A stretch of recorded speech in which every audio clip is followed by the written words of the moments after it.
This is truly excellent news. And here's your host, Simon Williamson. In the headlines today, has the spear finally flopped? Where are we leading SA to exactly, and how low can Romney go? Good morning, afternoon or evening, and welcome to our inaugural broadcast of the Truly Excellent News. Please note that we're in no way liable for the actual news events, and our legal team says we can't make news up, but we'll do our utmost to ensure that our reportage verges on awesome. I'm crossing now to Osiame Molefe, who has the very latest on the inevitably present spear saga.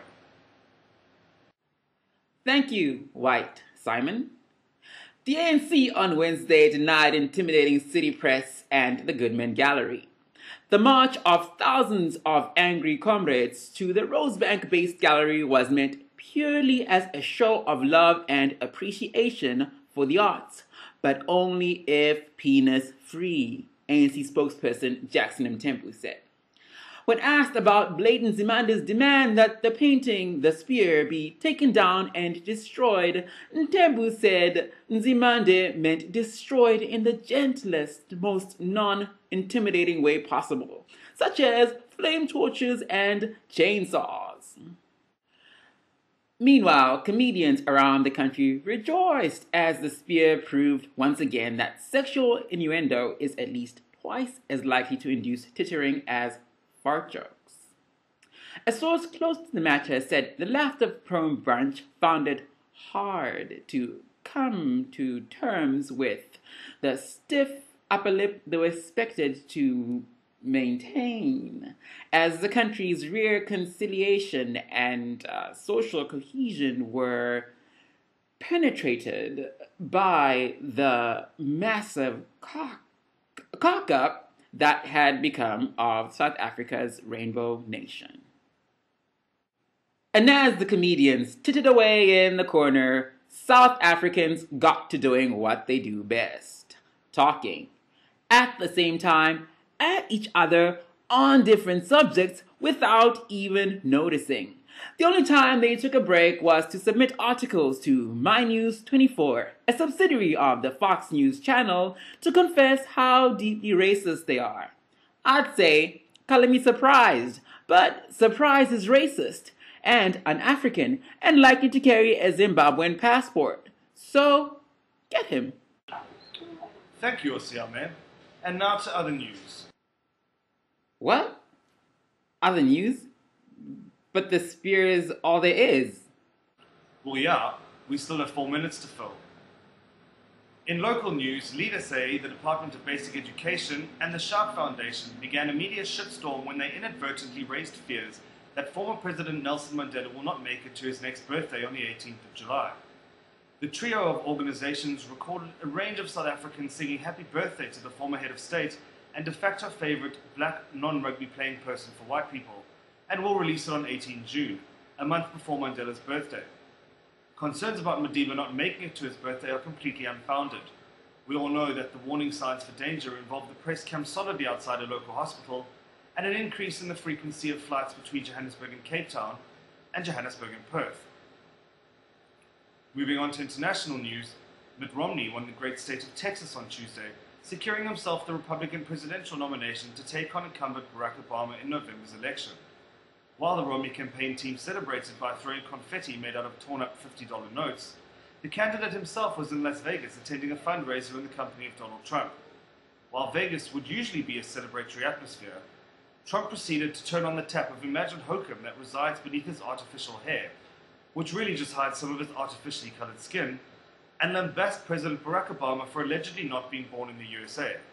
Because, you know, black people named after Arabs deserve extra scrutiny even when they repeatedly present valid birth certificates. As the words dripped out, chunky bit by chunky bit, over Trump's artificially colored teeth, the corporate executive in Romney was forced to decide whether he wanted the $2 million from Trump's fundraiser or to stop the humiliating support from a man whose unstated aim in life is to find the shade of attempted amber adorned by South Africa's very own Deborah Patter. He ultimately chose the former. And in other foreign news, I believe our roving reporter Jeynes has been investigating another part of international. Karen, over to you. Simon, Romney might be coming up trumps, but meanwhile, in the small wet island to the north where the Queen is celebrating her Diamond Jubilee, presumably with the diamonds ripped from African soil, but I digress, Citizens have found the answer to who ate all the pies, and that answer is everyone, but only if they don't have some bogus tax on them.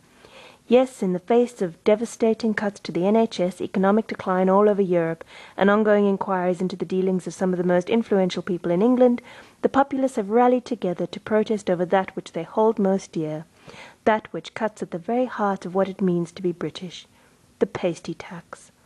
Drawing on the spirit of the Boston Tea Party and the desire for decent tea which led to the colonization of India and China, England proved once again it's a nation of, well, it says epicures on the sheet, but that can't be right. Food lovers? Well, lovers of all that is warm and hearty. It is the warmth that is the issue here, as hot pasties were to be taxed at a higher level than cold pasties. For those of you who don't know what a pasty is, neither do we. It appears to be some sort of complicated pie. Anyhow, all our attempts to understand this tax have been rendered futile as the government is buckling under pressure. It clearly seems that Britain isn't ready for austerity, at least the belt-tightening aspect of it. And now here's Ant Sims with sport, and I believe it's the best cricket news. Ant. Thank you, Simon.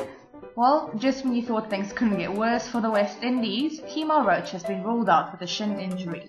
However, the Islanders might view this as a good thing, since Roach contributed 80% of their extras in the first 2 tests.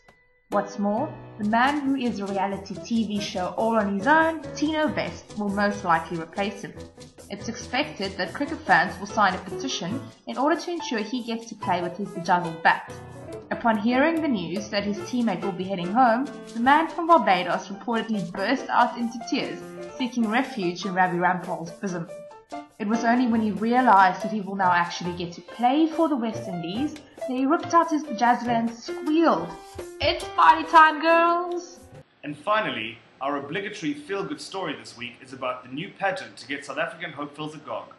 We're back with Karen Jeynes. Yes, the Democratic Alliance launched their Face of Unemployment this week, causing analysts to note with mirth the similarities between Helen Zille and Donald Trump, another pageant impresario. Entries to South Africa's newest and perhaps most bizarre beauty extravaganza are flying in, despite the DA being terribly vague about what prizes the winner will receive. Hopes are high that it will be a minimum wage job with benefits, although clearly there'll be no union benefits offered. One participant stated what I'm sure we're all thinking. Unemployment is an odd name for a cosmetics line, but a job is a job, and in this market, beggars can't be choosers. Beggars could be fashion icons, though, if the Democratic Alliance gets its way. And unlike so many initiatives in South Africa, this time organisers have been criticised for the large number of black contestants, with viewers feeling this entire initiative might be somewhat patronising.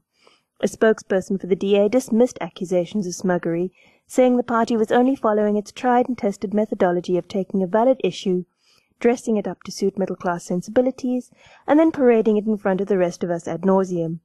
Contestant Busi said she wasn't sure what dressing up to suit middle-class sensibilities entailed, but that it sounded like something you'd buy at Woolworths, and all she had was a skirt from Pep and a shirt she bought at St. Luke's hospice shop. "I'm very good at looking sad, though," Busi added. When asked to give an opinion on the contestants, Constantia housewife Cindy said, "I don't know about that. Is it on DSTV?" As the competition heats up, the rest of the country gazes on in slightly bleary-eyed disinterest to see who will emerge as the face of unemployment. That's all we have time for today. So from myself, Osiame, Karen and Ant, I'm Simon Williamson, and we're truly excellent. Good night.